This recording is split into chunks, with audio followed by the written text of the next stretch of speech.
All right, so the next set of plans that we'll take a look at are what are called site plans or site development plans in this particular case. And it would be an example of this would be like um, a gas station in this case. Could be like a McDonald's or Burger King or a bank or something of that nature. In this case, this is actually a gas station.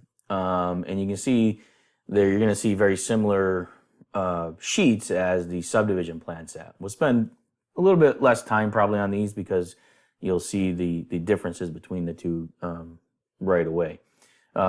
Everything starts, like I said, typically with a cover sheet. If we take a look at this cover sheet and we look at some of the details, you can see we've got some general notes showing contractors should be responsible for raising and removal of the existing structures related to utilities, paving, underground storage tanks, etc. Right? So a lot of details, some safety notes to the contractor, other notes to the contractor, wetland notes, and then here is the sheets, right? So here's the cover sheet, revision sheet, site plan, survey, erosion control, demolition plan, utility plans, etc. So there's some other tank piping, and then there's some other building. So you're seeing different plans. So you've got your civil site plans information here. This is a 30 sheet set. You've got your tank for the gas station in this case. And then you've also got the building that's going to go on this site. So plumbing and exterior elevations and so on. So in addition to the civil site stuff, you have the architectural stuff as well.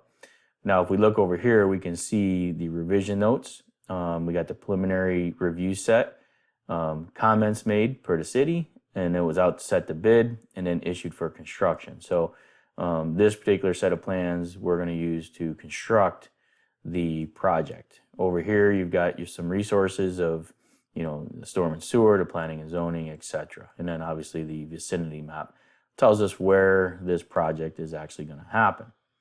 The next sheet is basically a summary of the revision notes. So if we wanted to see what revisions were made to these sheets, we could see that here. So, added in some labeling, removed driveway from Market Center. So some different information per city, county, or whoever needed to make those changes. They revised those to the plans, and then you can see that they were issued for construction, and then even some changes that happened after it was issued for construction. So I always want to check to make sure you've got the latest and greatest set of plans, and in this case, we've got those. Over here is the title block as well, giving us the information that we need.